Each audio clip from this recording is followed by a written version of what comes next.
출애굽기 2장 11절부터 22절까지의 말씀, 제가 가진 성경으로는 구약 성경 83면에 있습니다. 이 말씀을 통해 하나님의 음성을 들으시기 바랍니다. 모세가 장성한 후에 한 번은 자기 형제들에게 나아가서 그들이 고되게 노동하는 것을 보더니 어떤 애굽 사람이 한 히브리 사람 곧 자기 형제를 치는 것을 본지라.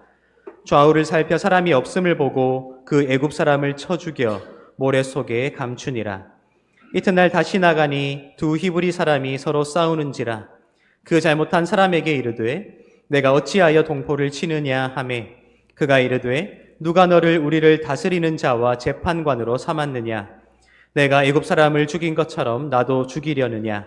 모세가 두려워하여 이르되 일이 탈로 되었도다. 바로가 이 일을 듣고 모세를 죽이고자 하여 찾는지라. 모세가 바로의 낯을 피하여 미디안 땅에 머물며 하루는 우물 곁에 앉았더라. 미디안 제사장에게 7달이 있었더니 그들이 와서 물을 길어 구유에 채우고 그들의 아버지의 양떼에게 먹이려 하는데 목자들이 와서 그들을 쫓는지라. 모세가 일어나 그들을 도와 그 양떼에게 먹이니라. 그들이 그들의 아버지 르우엘에게 이를 때에 아버지가 이르되 너희가 오늘은 어찌하여 이같이 속히 돌아오느냐. 그들이 이르되 한 애굽 사람이 우리를 목자들의 손에서 건져내고 우리를 위하여 물을 길어 양떼에게 먹였나이다. 아버지가 딸들에게 이르되 그 사람이 어디 있느냐. 너희가 어찌하여 그 사람을 버려두고 왔느냐. 그를 청하여 음식을 대접하라 하였더라.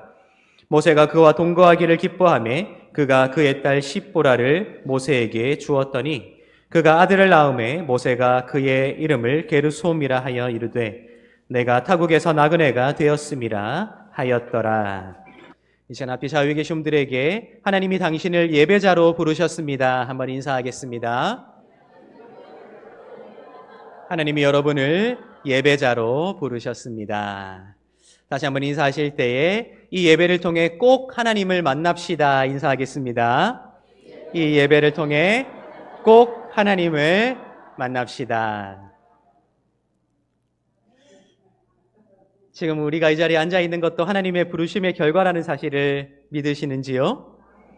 하나님께서 우리를 만나시기 위하여 우리를 부르시고 우리를 예배자로 세우신 줄로 믿습니다. 날마다 예배 가운데 우리 가운데 역사하시는 그 하나님의 은혜를 경험함으로 여러분들 삶을 하나님께 온전히 살아있는 제사로 올려드리시는 가장 거룩한 삶을 살아가게 되시기를 예수님의 이름으로 축복합니다. 우리가 신앙생활을 시작하고 또한 신앙생활의 일부인 교회 생활을 시작하게 되면 가장 먼저 만나게 되는 기독교의 문화 가운데 하나가 바로 이 예배이지요. 객관적인 관점에서 문화라고 불렀습니다만 우리 신앙의 핵심 중에 핵심에는 바로 이 예배가 있다는 것을 여러분들 모두가 잘 알고 계시리라 생각합니다. 구약 성경에도 하나님을 어떻게 예배해야 하는가 하는 굉장히 길고 구체적인 말씀이 기록되어 있지요. 우리가 그것을 문자적으로 실천하지는 않지만 그만큼 하나님께서 예배를 통해 하나님의 백성들을 만나기를 원하신다는 사실을 구약 성경이 우리에게 증언하고 있다는 것을 우리는 발견하게 된다는 것입니다. 신약 성경은 어떠한가요? 신약 성경에서 여러분들 예배에 관해서 가장 먼저 떠오르는 내용과 구절이 있으신지요? 구약 성경만큼 구체적으로 어떻게 예배를 하라고 명령하는 내용이 기록되어 있지 않은 것은 사실이지만 사도행전을 통해서 우리가 힌트를 얻게 되는 것이죠. 아버지께서 약속하신 그것, 성령의 강림을 기다리라. 또 그것이 임할 때까지, 성령님께서 임할 때까지 예루살렘에 머물라라고 하신 예수의 명령에 따라 예루살렘에 머물렀던 제자들, 놀랍게도 성령께서 그들에게 임하셨습니다. 그것이 임하실 때까지 머무르라 하셨지만 성령께서 임하신 후에도 놀랍게도 그들은 솔로몬 행각에 계속해서 모였다고 기록하고 있습니다. 그들이 거기에 모여서 무엇을 했습니까? 찬송하고 기도하고 떡을 떼며 하나님의 말씀을 듣고 배우며 서로 교제하기를 계속해왔다 하는 것이 사도행전에 기록되어 있다는 것입니다. 어쩌면 현대를 살아가는 우리가 예배를 드리며 준비했던 모든 순서들의 원형이 그렇게 사도행전에 기록되어 있는 것이 아닐까 하는 순서들이 기록되어 있는 것을 볼 때에 놀랍게도 구약 성경에도 신약 성경에도 이 예배의 중요성이 우리에게 계속해서 강조되고 있다는 것을 우리는 부인하기 힘들 것입니다. 혹시 이 자리에서 예배가 별로 중요하지 않습니다 하실 수 있는 분 계신가요? 쉽게 그렇게 말할 수 없을 것입니다. 그런데 신앙생활을 그렇게 시작하고 교회 생활을 시작하며 우리가 가장 먼저 접하게 되는 이 예배라는 신앙의 핵심에 있는 이 요소가 시간이 지남에 따라 우리에게 익숙해지는 것은 사실일 것입니다만 그것이 익숙해지면서 때로 우리가 간과하게 되는 것이 있지요. 삶이 참 그런 것 같습니다. 그렇죠? 익숙해지는 것이 있다면 잊게 되는 것도 있더라. 예배가 익숙해지는데 우리가 잊게 되는 것, 과연 지금을 살아가는, 현재를 살아가는 나에게, 지난 한 주간을 살아왔던 나에게, 또한 앞으로 한 주간을 살아갈 나에게 이 예배가 어떤 의미가 있는가 하는 근본적인 질문이 때로 우리에게서 상실되기 시작할 때가 있다는 것을 발견하게 된다는 것입니다. 여러분 스스로에게 한번 질문해 보시기 바랍니다. 우리가 지금 드리고 있는 이 예배가 지금 당장 나에게 어떤 의미가 있는지요? 예배 드리지 않으면 천벌을 받을 것 같아서 나오셨습니까? 예배 드리지 않으면 뭔가 죄책감이 들어서 나오셨습니까? 내 의지와는 상관없이 이 교회 생활을 시작하자마자 예배 드려야 된다고 계속해서 들어왔기 때문에 그런가 보다 하며 나오셨습니까? 그렇다면 우리는 이제 큰일 난 것이죠. 왜요? 우리 신앙생활의 핵심에, 우리 교회 생활의 핵심에 이 예배라는 것이 있는데 그것이 익숙해지는 것은 사실이나 근본적으로 그것이 나에게 어떤 의미가 있는가 하는 것들을 느끼지도 못하고 경험하지도 못하고 생각하지도 못하는 큰 모순 속에 우리가 들어가 있다는 것이 발견되기 때문입니다. 그러므로 어쩌면 우리가 이 예배를 드릴 때마다 생각해야 하는 것은 이 예배가 내 일상의 삶에 어떤 의미가 있는가 하는 것을 매번 예배를 드릴 때마다 생각해 봐야 하는 것이 아닐까라는 생각을 항상 우리 마음속에 새기고 있어야 한다는 것입니다. 지금 이 예배가 여러분들 인생에 어떤 의미가 있으신지요? 세상에 참 하고 싶은 것들, 할 수 있는 것들 많습니다. 오늘 이 1시간 예배 드리지 않으면 여러분들 더 자유롭게 많은 것들을 할 수 있지 않습니까? 하다못해 메리아스 입고 편한 자세로 TV라도 볼 수 있잖아요. 근데 예배당에 나오려면, 예배 드리려면 갖춰 입고 귀찮아도 머리 감아야 되고 씻어야 되고 화장품도 발라야 되고 포마드도 발라야 되는 그 모든 수고를 하면서도 그것보다 더 중요한 어떤 의미가 있기 때문에 나오신 거 아닌가요? 그렇죠. 그 의미가 무엇이라고 여러분들은 명확하게 설명하실 수 있으시겠냐 하는 질문입니다. 오늘 우리가 읽은 이 출애굽기 2장의 말씀에는 우리에게 너무나도 잘 알려진 인물과 그 인물을 둘러싼 사건에 관한 이야기가 기록되어 있습니다. 오늘 이 말씀에 등장하는 우리에게 잘 알려진 그 인물이 누구입니까? 모세. 성경에만 나오는 인물이 이름이 아닙니다. 이집트 제18왕조 파라오의 이름들에서도 이 모세라는 이름의 요소가 굉장히 많이 발견됩니다. 놀랍지요? 여러분들 혹시 10개라는 영화를 보신 적이 있으신지요? 10개. 네, 다들 보셨을 것입니다. 이제 점차 그 10개라는 영화를 기억하는 젊은 사람들이 점점 없어지고 있지요. 너무 오래된 영화이기 때문에. 저도 어릴 때부터 제가 태어나기 이미 훨씬 오래전에 제작된 영화더라고요. 그런데 어릴 때 그 영화를 보고는 굉장히 큰 감명을 받았던 적이 있습니다. 모세가 모든 히브리인들의 아이들이 학살되는 중에 어떻게 살아남았느냐, 어떻게 그가 왕궁에서 생활했느냐, 그렇죠? 공주의 아들로서 말입니다. 어떻게 우연히 이집트인인 줄 알았던 자신의 정체가 이스라엘인임이 드러나게 되었느냐? 그것이 드러나게 되면서 자신도 혼란에 빠지고 이집트의 왕궁도 혼란에 빠지며 결국 추방당하게 되고, 이후에 어떻게 하나님의 부르심을 받아 이스라엘 백성들을 출애굽시켜 모압 평지에 이르게 했느냐 하는 내용들이 굉장히 재미있게 잘 구성된 영화가 10개였습니다. 기억하시지요? 그런데 제가 그 영화의 내용과 오늘 우리가 읽고 있는 이 말씀 사이 존재하고 있는 이 괴리를 통해 참 많은 것들을 생각하게 되더라고요. 때로 우리에게 성경의 내용을 쉽게 알려주기 위해 제작되는 그러한 영화들, 다양한 매체들, 또 다양한 이야기들, 소설들, 그러한 것들이 분명히 우리에게 성경의 내용을 조금 더 쉽게 설명해 줄 수 있는 것은 사실이나, 그것이 하나의 전제가 되어서 성경이 정말 그렇게 말하느냐 하는 것을 읽지 못하게 하는 걸림돌이 된다는 것을 발견하게 되더라고요.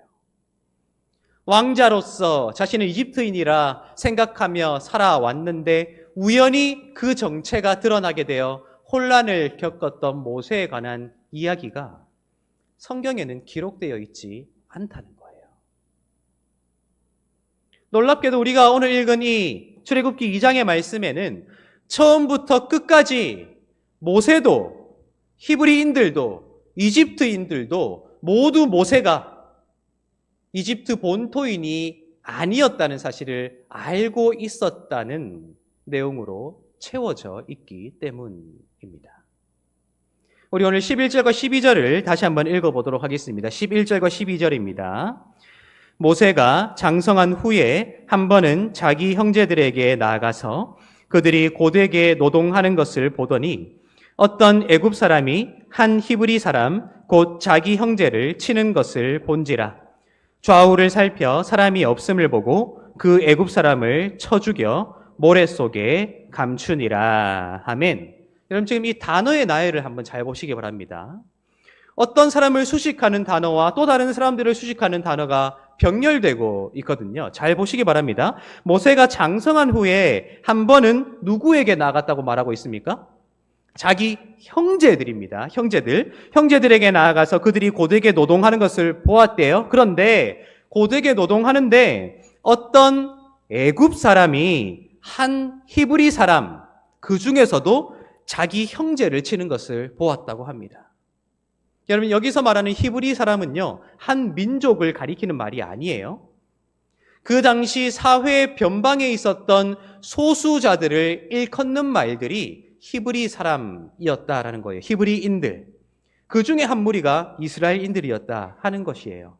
그런데 수많은 히브리인들이 그렇게 고된 노동을 하고 있으며 고생을 하고 있는데 한 이집트 사람이 히브리인 가운데 특별히 그 다양한 소수자들 가운데 콕 찍어 자신의 형제, 누굽니까? 이스라엘인 한 사람을 치는 것을 보았다라고 기록하고 있다는 거예요. 히브리인이 이집트인에게 폭행당한다는 것은 어쩌면 그 당시 계급 사회에 있어서는 보편적인 현상이었을 것입니다. 노예였잖아요. 종이었잖아요.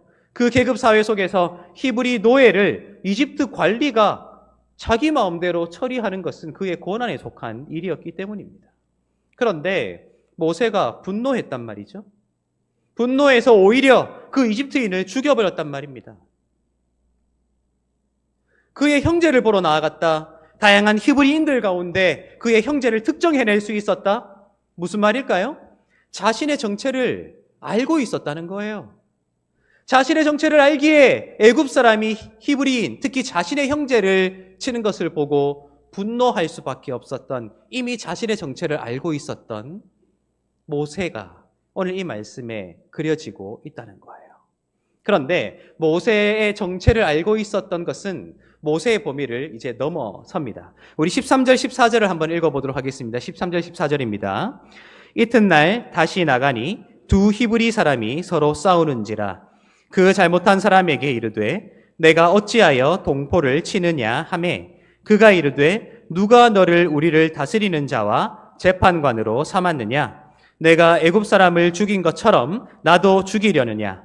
모세가 두려워하여 이르되 일이 탈로 되었도다. 아멘. 그 다음 날 나가보니 두 히브리 사람이 서로 다투는 것입니다. 그 중에 누가 잘못했는지가 명명백백했던 모양입니다. 따라서 모세가 그 잘못한 사람에게 왜 동포를 그렇게 때리느냐라고 그 잘못을 질책했어요. 그러자 그 히브리인이 모세에게 어떤 반응을 보입니까? 놀랍게도요. 예, 왕자님 죄송합니다. 제가 왕자님 앞에서 큰 결례를 범했습니다. 라고 말했나요? 아니에요. 대뜸 이렇게 말하는 것입니다. 누가 너를 우리를 다스리는 자와 재판관으로 삼았느냐? 우리가 알기에 모세는 공주의 아들로 자랐잖아요. 왕궁에 살았잖아요. 왕족으로 인식되었을 것이라 생각하게 되는데 누가 너를 우리를 다스리는 자로 삼았느냐? 왕족이면 당연히 다스려야 되는 거 아닌가요? 그런데 히브리 사람들이 그것이 아니라는 것을 알고 있었다는 거예요. 왕족으로서 왕자로서 심판할 수 있으며 재판할 수 있으며 거기에 따라 처분할 수 있다는 사실을 만약 그들이 서로 동의했다면 할 수 없는 말이었겠죠. 민주주의 시대인데도 대통령 앞에서 한마디 했다고 입틀막 당하여 끌려나가는 시대인데 3300년 전이거든요. 이집트 제19왕조. 이집트의 역사상 가장 강했고 부강했던 파라오들이 즐비했던 왕조거든요. 세티 1세라는 이름 들어보셨습니까? 람세스 2세 이름 들어보셨어요? 람세스 1세, 그 다음 파라오가 세티 1세고요. 세티 1세의 아들이 람세스 2세거든요. 얼마나 부강했으면 비돔과 람셋이라는 그 도시를 지었지요. 지금도 그 도시를 복원한 복원도를 보면요. 어마어마합니다. 피람세스라는 도시입니다. 지금도 남아 있습니다. 카르낙 신전을 재건하고요. 아부신벨 신전을 지었던 그 왕조예요. 그 막강했던 왕조에 모세가 자라나서 모든 사람들이 그가 왕자인 줄 알았다면 이렇게 말 못했을 겁니다. 그런데 모세도 아닌 줄 알고 있고요. 히브리 사람들도 아닌 줄 알고 있는 거예요. 그러니까 그 말을 들은 모세의 반응이 어땠습니까? 14절 마지막을 보십시오. 모세가 두려워하여 이르되 일이 탈로 되었도다. 왜 두려워할까요? 자기가 왕자인 줄 알았다면? 아닌 줄 알았기 때문입니다. 그 이야기를 들은 파라오가 어떤 반응을 보이게 됩니까? 우리 15절을 읽도록 하겠습니다. 15절입니다. 바로가 이 일을 듣고 모세를 죽이고자 하여 찾는지라. 모세가 바로의 낯을 피하여 미디안 땅에 머물며 하루는 우물 곁에 앉았더라. 아멘. 파라오가 왜 모세를 죽이고자 하는 것입니까? 살인사건이 일어났다면 모세를 불러서 형제여, 네가 어찌 이런 일을 하였는가? 그 일을 묻고요. 그것이 정당한 것이었다면 잘했다. 부당한 것이었다면 조심해 주길 바란다. 그렇게 말해야 마땅하잖아요. 그런데 이 일이 들통나자마자 죽이려고 했단 말이에요. 무엇을 의미합니까? 모세 스스로도 자신이 이집트인이 아니라는 사실을 알았어요. 히브리인들도 그것이 아니라는 것을 알았습니다. 왕가이죠. 왕의 가족들도 그것이 아님을 알았다 하는 것입니다. 모세의 삶이 얼마나 난처했겠느냐 하는 것이 여기에 드러난다는 것이죠. 왕궁을 거닐 때에 수많은 본토 이집트인들이 그에게 보냈을 눈빛이 상상이 되세요? 저거 운 좋아서 우연히 공주에게 발견되어서 저 노예 주제에 저렇게 산다고. 아이고 저 비천한 거 저거. 저 비천한 거 숨기지 못하지. 그런 수많은 눈빛들과 목소리들을 듣지 않았을까요? 반대로 자신의 형제가 누구인 줄 알았는데 그 형제들은 어땠습니까? 인정했나요? 아니요. 당신이 이집트의 왕국에서 자랐으니 우리를 통치해 주십시오. 아니요. 누가 너로 우리를 다스리는 자와 재판관으로 삼았느냐? 히브리인으로서도 아니고 이스라엘 사람으로서도 아니며 이집트인으로서도 아닌 이도 저도 아닌 삶을 살았던 그 모세에게는 수많은 목소리들이, 수많은 비난들과 경멸들이, 수많은 표정들이 그를 어지럽게 했을 거라는 거예요. 정체성을 흔들어 놓고요. 내가 지금까지 살아왔던 삶이 맞는가? 내가 지금 이런 존재로 살아가는 것이 맞는가? 앞으로 내가 어떻게 살아가야 할까? 종잡을 수 없는 그 혼란함으로 모세를 이끌어들이고 있었던 삶이 오늘 이 짧은 말씀 가운데 고스란히 드러나고 있다 하는 것이지요. 따라서 모세의 정체성에 큰 충격을 준 한 질문이 오늘 기록되어 있음에도 모세는 그 질문에 대답조차 하지 못하는 것입니다. 어떤 질문입니까? 14절 제가 다시 읽어드릴게요. 잘 보시기 바랍니다. 그가 이르되 누가 너를 우리를 다스리는 자와 재판관으로 삼았느냐? 이 질문에 모세는 단 한마디 대답 못합니다. 왜요? 자기도 모르거든요. 내가 왜 이런 삶을 살아야 하는지, 내가 앞으로 어떻게 살아가야 하는지, 나는 누구이며 나는 어디를 향해 걸어가고 있는지 몰랐기 때문에 누가 너를 그렇게 만들었느냐 하는 질문에 모세는 대답하지 못했다는 것입니다. 그때 놀랍게도 하나님께서는요, 이 사건을 통해 모세를 그 무수한 비난의 목소리들과 판단의 목소리들과 그를 괴롭혀오고 흔들어왔던 그 목소리들, 그 표정들, 눈빛들이 가득한 그 이집트로부터 벗어나 한적한 곳에 이르게 하시지요. 그것이 어디입니까? 미디안입니다. 우리 이후의 이야기를 잘 알고 있습니다. 그 미디안 땅에서 자신의 정체성을 뒤흔들어 놓았던 무수한 목소리들과 눈빛들이 있는 그곳에서 한 걸음 물러났을 때 비로소 그 미디안 땅에서 누구의 목소리를 듣게 되는 것입니까? 하나님의 목소리요. 하나님의 목소리. 자신을 흔들어 왔던, 자신이 누군지도 모르게 만들었던 그 목소리들로부터 벗어났을 때 비로소 모세에게 들렸던 하나님의 목소리. 그 목소리를 통해 하나님께서 모세를 어떤 존재로 세우셨다 기록하고 있습니까? 우리 8절부터 출애굽기 3장 8절부터 10절을 읽어보도록 하겠습니다. 출애굽기 3장 8절부터 10절입니다. 내가 내려가서 그들을 애굽인의 손에서 건져내고 그들을 그 땅에서 인도하여 아름답고 광대한 땅, 젖과 꿀이 흐르는 땅, 곧 가나안 족속, 헷 족속, 아모리 족속, 브리스 족속, 히위 족속, 여부수 족속의 지방에 데려가려 하노라. 이제 가라. 이스라엘 자손의 부르짖음이 내게 달하고 애굽 사람이 그들을 괴롭히는 학대도 내가 보았으니 이제 내가 너를 바로에게 보내어 너에게 내 백성 이스라엘 자손을 애굽에서 인도하여 내게 하리라. 아멘. 누가 너를 우리를 다스리는 자와 재판관으로 삼았느냐? 누가 너로 그러한 존재가 되게 했느냐? 그가 대답하지 못했던 그 장소로부터 물러나게 되었을 때, 한 걸음 비켜나게 되었을 때에 하나님의 음성을 듣고 하나님의 목소리를 듣고 모세 스스로가 누구 때문에 이스라엘을 인도하여 낼 자가 되었다고 말하고 있습니까? 모세가 대답하지 못했지만 비로소 거기서 깨닫게 된 바 하나님께서 모세로 그러한 존재로 만드셨음이 명백하게 드러나게 되는 사건. 그것이 오늘 이 짧게 기록되어 있는 이집트에서의 모세의 인생이었으며 그 이집트를 벗어난 모세에게 비로소 들려온 하나님의 목소리. 누가 그렇게 하였느냐? 바로 여호와 하나님. 그 부르심이,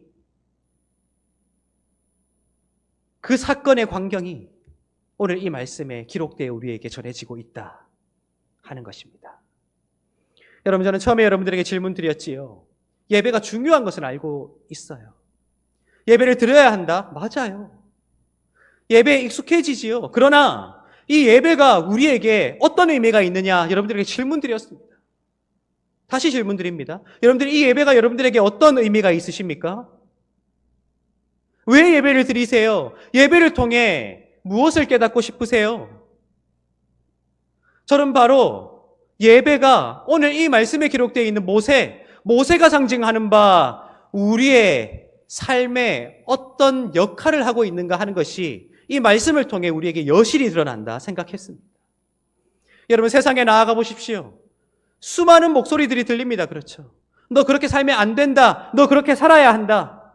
이른바 전문가라고 불리는 수많은 사람들이 하루도 멀다 하고 우리의 삶을 이렇게 살아라 저렇게 살아라. 내 삶은 없는 거예요. 너 그 돈으로 뭘 할 수 있겠냐? 너 그 학력으로 뭐 할 수 있겠냐? 너 그 사람이랑 결혼해서 행복할 수 있겠냐? 세상에서 들려오는 세상이 기준이 되어버리고 세상이 판단의 잣대가 되어버리고 세상이 우리에게 강요하고 있는 수많은 목소리들이 들리잖아요. 여러분들 그 속에서 여러분들 스스로를 찾아낼 수 있겠습니까? 아니요, 어려워요. 이 이야기를 들으면 내가 잘못됐나 보다. 저 이야기를 들으면 또 내가 잘못됐나 보다. 한없이 죄책감 속에 살아가게 만드는 것이 이 세상의 목소리들, 그들의 눈빛이란 말이에요. 그런데요, 놀랍게도 그 세상의 수많은 목소리들과 눈빛으로부터 우리를 한 걸음 떨어지게 만드는 시간이 존재하죠. 그것이 언제입니까? 오늘 이 예배 말입니다. 단 한 시간만이라도 세상의 목소리로부터 멀리 떨어져서 하나님의 목소리를 들을 수 있는, 어찌 보면 하나님께서 우리에게 허락하신 가장 아름답고도 소중한 기회가 우리에게 주어져 있지 않을까 생각해 보게 된다는 거예요. 나를 더 잘 아시는 하나님, 나를 창조하셨기에 나의 모든 것들을 잘 아시는 하나님. 여러분 어릴 때, 여러분 젊을 때 말이에요. 여러분들 자녀들을 양육할 때 기억나십니까? 우리 자녀들의 울음소리를 듣고도 그 아이가 뭐를 원하는지 다 알게 돼요. 부모기 때문입니다. 그렇죠? 울음소리가 남이 들으면 다 똑같거든요? 근데 부모가 들으면 기저귀 갈아줘야 된다. 젖 줘야 된다. 다 알아요. 그런 경험들 없으세요? 하나님은 어떠실 것 같아요? 세상의 수많은 목소리를 듣고 세상의 수많은 판단 속에서 나를 잃어버리고 내가 살아온 것을 다 부정하고 싶은 생각들, 내가 서 있는 현재가 맞나 하는 두려움들, 앞으로 나는 어떻게 살아가야 되지 하는 그 막연한 두려움 속에 살아가는 우리를 하나님께서 예배의 자리로 불렀어요. 오늘 이 자리가 그 미디안이란 말이에요. 이 미디안에서 하나님께서 하나님의 목소리를 들려주신대요. 누가 너로 그렇게 살게 했느냐? 우리가 대답할 수 없지만 하나님께서 우리에게 말씀하신다고요. 내가 너로 그렇게 살게 했다고. 그러므로 너는 용기 잃지 말라고, 두려워하지 말라고, 무너지지 말라고 하나님이 우리에게 그 목소리를 들려주신단 말이에요. 그렇게 이 예배의 자리가 그렇게 소중하다는 거예요. 아름답다는 거예요. 우리에게는 사명이 되어야 한다 하는 것입니다. 이집트로부터 미디안으로, 다시 미디안에서부터 이집트로. 이 이집트라는 이름이 미츠라임이거든요, 여러분. 미츠라임. 이 미츠라임의 뜻이 뭔지 아세요? 무엇으로부터, 츠라임, 적들입니다. enemies. 적들로부터라는 뜻을 가지고 있어요. 모세가 그 미츠라임에 살 때는 적들에게 우겨쌈을 당하고 있었다고요. 자신의 형제들로부터도 공격당하고요. 이집트인들로부터 공격당하고요. 자신의 마음으로부터도 공격당했어요. 그 미츠라임으로부터 미디안 땅으로 갔지요. 질문에 대답할 수 없어서. 그 미디안 땅에서 하나님의 목소리를 듣고요. 다시 미츠라임으로 돌아갑니다. 전혀 달라진 태도와 전혀 달라진 목소리와 전혀 달라진 인식으로 다시 적들을 향해 나아가게 되죠. 놀랍게도 그 모든 적들을 하나님의 이름으로 심판해버립니다. 오늘 이 예배요, 종교적인 습관이라 생각하시는지요? 오늘 이 예배요, 안 드리면 큰일 날 것 같아서 나오셨는지요? 맞아요, 큰일 나요. 하나님이 직접 우리를 심판하지 않더라도 세상 속에서 길을 잃어버리기 때문에 큰일 나는 거예요. 기억하십시오. 우리는 들어야 해요. 목소리를요. 누구의 목소리를요? 하나님의 목소리. 나를 아시고 내가 온 길을 아시고 내가 서 있는 자리를 아시며 내가 나아갈 길을 아시는 그 하나님의 목소리를 이 예배를 통해 들을 때 우리의 삶이 바뀔 수 있다. 생각해 보세요. 이 예배는 하나님께 도움될 거 하나도 없습니다. 왜요? 하나님이 가난하셔서 우리의 헌금을 받으셔야 되는 건가요? 아니에요. 짐승으로 제사드리라 하셨잖아요, 구약에. 하나님 고기 드시고 싶어가지고 고기 바치라고 하신 건가요? 아니요.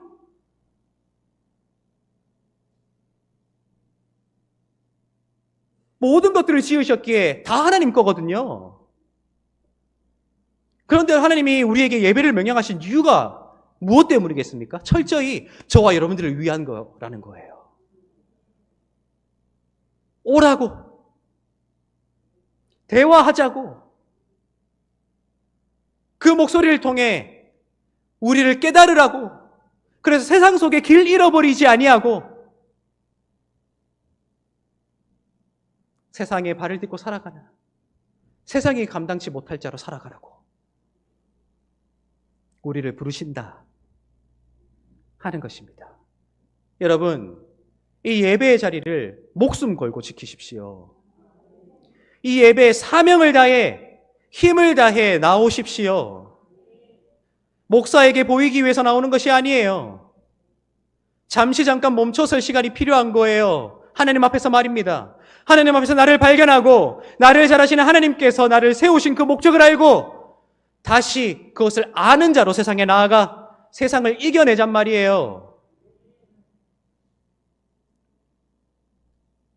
오늘 이 시대에 모세가 상징하는 바 이리저리 휘둘릴 수밖에 없는 연약한 존재들은 바로 우리들을 나타내고 있습니다. 그러나 만약 거기에서 그치고 말았다면 이 이야기는 기록되지도 않았을 것이며 우리에게 읽히지도 않았을 것입니다. 그러나 왜 기록되었습니까? 이도 저도 아니었던 모세가 가장 강하며 가장 아름다우며 그러나 가장 유순한 자로 하나님의 뜻을 이루어드린 자가 되었기에 이제 우리가 그러한 존재가 되어야 한다. 하나님께서 우리를 부르고 계십니다. 여러분, 오늘 이 예배 자리에 나왔지요. 참 재밌게도요. 예배당에 나와도 참 많은 목소리들이 들립니다. 그렇죠? 얼마나 많이 마른지 교회 다니는 사람들. 이랬네 저랬네. 그렇죠? 기억하세요. 여러분들을 찾으세요. 나를 찾으란 말이에요. 사람들의 말이 들릴 때에 거기에 흔들리지 않겠노라 결단하는 용기가 우리에게 필요한 것입니다. 다른 한편으로 감히 하나님께서 부르신 자를 함부로 우리의 입에 올리지 마십시오. 저 사람 저랬다더라. 그 사람 그랬다더라. 아니요. 그 사람이 중요한 게 아니에요. 여러분들이 중요한 거라고요. 내가 중요한 거라고요. 입을 다물 수 있는 용기, 때로는 귀를 닫을 수 있는 용기, 그렇게 오롯이 하나님 앞에 서서 하나님께서 규정해 주시는 나를 발견할 수 있는 분별력과 지혜, 오늘 이 예배가 바로 그러한 시간이 되면 좋겠습니다. 또한 이 예배당에만 그 예배를 가두어 두지 마십시오. 매일매일의 삶 속에서 반드시 그러한 시간을 만드십시오. 하나님 앞에 나를 세워놓을 수 있는 시간 말입니다. 오늘 이 예배 자리로 우리를 부르신 그 하나님, 이도 저도 아닌 삶에서 세상의 기준대로 이렇게 저렇게 흔들렸던 우리의 삶에서 하나님이 보내셔서 이 질문 말입니다. 누가 너를 우리를 다스리는 자와 재판관으로 삼았느냐? 담대하게 하나님이 그랬는데 네가 감히 나에게 그런 질문을 하느냐? 할 수 있는 용기를 가지고 세상에 나아가 세상을 변화시킬 수 있는 저와 여러분들의 삶이 되시기를 예수님의 이름으로 축복합니다. 기도하겠습니다.